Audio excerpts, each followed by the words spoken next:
yan na mga wonders, maulan na. Pinabutan nga ako dito. Para hindi na magsisindi yung payong ko.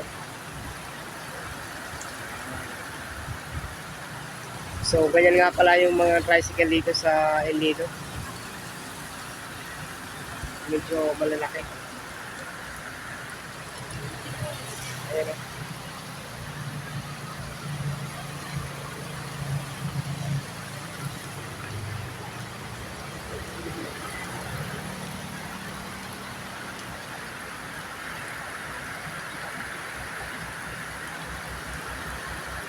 Pag hindi na tumigil, laban na. Medyo maano na talaga, maulan. Susugurin ko na lang kasi may bangka ako na titingnan doon sa kurong-kurong.